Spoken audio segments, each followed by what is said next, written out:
La memoria sensorial hace que la información sensorial llegue a nuestros sentidos y permanezca en nuestros registros sensoriales durante unos pocos segundos. Esta actúa como una cámara fotográfica recogiendo los datos crudos. Es un almacén a corto plazo y es limitada en cuanto al número de estímulos que se pueden recibir. Esta está directamente relacionada con la percepción, y esta actuará de diferente forma dependiendo del tipo de estímulo que entre, que puede ser por la visión, la audición, el tacto, el gusto y el olfato. Dentro de la memoria icónica encontramos que Sperling decía que esta es una memoria de naturaleza precategorial, es decir, que extrae la información de los objetos creando una imagen visual y una descripción de la forma y del color. Tiene una duración aproximada de 1 segundo, mientras que el modelo de Coltear crearon un modelo de doble almacén. Es decir, primero se registran, luego se reconocen y luego se les pone una preetiqueta. Por otro lado, el estudio de la memoria ecoica se basa en un estudio realizado donde se añadía un estímulo auditivo irrelevante al final de una lista de estímulos. Esto producía una contaminación auditiva y podía alterar el funcionamiento del resultado de la ecoica. La conservación de la audición dura 2 segundos, mientras que los estímulos visuales 1 segundo. Y por último, la memoria áptica y otras sensoriales, en la cual la capacidad está entre 4 o 5 estímulos. Y esta puede permanecer hasta 8 segundos.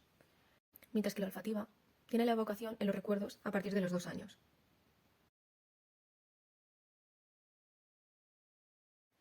La memoria a corto plazo o memoria de trabajo. Esta tiene una capacidad muy limitada, de retención entre 10 a 20 segundos. Además varía con la edad. Y para retener esta información a largo plazo o clasificarla, se deben seguir estrategias de repetición y de codificación, o por el contrario se perderá. El término de la memoria a corto plazo fue utilizado por Atkinson y Shiffrin, haciendo referencia a un almacén de duración muy breve. En cuanto a la memoria a corto plazo, es fija y limitada. Sin embargo, el hecho de dar un significado puede permitir que esta retención sea de mayor duración y en numerosos elementos. Aunque al cabo de varios ensayos el estímulo puede permanecer más tiempo y pasarse al campo de la memoria a largo plazo. El material que se almacena en este puede dejar una huella durante segundos. Por ejemplo, un número de teléfono, la explicación de que si repetimos numerosas veces esta información se puede pasar a la memoria de largo plazo. El modelo de la memoria de trabajo se defiende que no es estático, sino dinámico, y que tiene un funcionamiento complejo mediante mecanismos particulares. Es decir, principalmente hay un ejecutivo central que controla los demás sistemas, que son estos dos. Un bucle fonológico en el que procesamos el lenguaje y una agenda visoespacial, en el cual se proyectan una serie de imágenes mentales en las que nosotros les damos un significado semántico. Para entender este esquema, se hace referencia a que la información de la memoria pasa a la memoria a corto plazo, y en este momento se activará un ejecutivo central, que este impulsa, por un lado, a la agenda visoespacial, la cual es la encargada de analizar y reconocer las partes sensoriales, y realizará un informe, como por ejemplo la forma, el color o el olor, controlado por el hemisferio derecho, y por otro lado, el bucle fonológico, el cual se encarga de analizar los estímulos asociados al lenguaje y hacer su propio análisis. En cuanto a la memoria a largo plazo, esta tiene una capacidad limitada, aunque infrautilizada por la mayoría de las personas, ya que utilizamos un porcentaje muy bajo de esta capacidad. Aún así, los hechos significativos se mantienen permanentes o semipermanentes a lo largo de nuestra vida. Esta memoria usa procesos cognitivos más complejos, que es el producto de distintas estructuras neurodinámicas, el hipocampo o la implicación de los lóbulos temporales y frontal. ¿Cómo se registra esta memoria? Pues antes de almacenar la información de la memoria, se codifica, es decir, se organiza. Y según el modelo de Crack y Lohars, esta información se retendrá más tiempo dependiendo de la profundidad con la que fue codificada.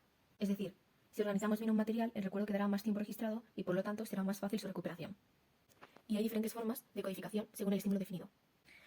En cuanto a la codificación mediante categorías, se basa en guardar la información en categorías. Si hablamos de un animal, buscamos la categoría de animales. Y según Crack y Lohars, si un material nuevo no se codifica en su debida categoría, puede resultar un fallo para la recuperación de este recuerdo. La codificación mediante esquemas. La información que entra es clasificada, tanto en idea principal como destacada, y estas se asocian entre ellas. Así se formará una idea de esquema. En cuanto a la codificación de imágenes o lenguaje, esta se organizará dependiendo de la procedencia del estímulo, y puede ser debido al método de las imágenes sensoriales, y que los estímulos vengan a través del lenguaje se registran de la manera semántica, mientras que los estímulos que vengan a través del lenguaje se registran con la estrategia semántica. Dentro de la memoria a largo plazo encontramos la memoria declarativa, o memoria explícita, la cual tiene la capacidad de controlar voluntariamente los recuerdos. Es una memoria de la consciencia, en la que se declaran hechos y acontecimientos, como proposiciones o imágenes. Y dentro de esta memoria declarativa encontraremos la memoria episódica. Para Tulving, esta memoria episódica guardará las experiencias personales y la recuperación de eventos ocurridos. Es por ello que se relaciona directamente con la autobiográfica. Es una memoria a largo plazo, consciente, voluntaria y explícita. Y esta actúa de manera que reproduce los episodios pasados para recuperar y representar las mismas sensaciones experimentadas, con la intención de revivirlas, como por ejemplo el estrés postraumático, un viejo amor o un salto en paracaídas. Esta memoria tiene carácter temporal y se realiza a nivel consciente. Esta a su vez tiene unas propiedades. Tiene un factor temporal, es decir, que describe un hecho en un tiempo determinado. Su información es contextual, marca en un contexto y carácter perceptivo. es decir, la forma, el color o el sonido. Los recuerdos que se realizan de esta tienen representación de imágenes, como en una película, y es consciente.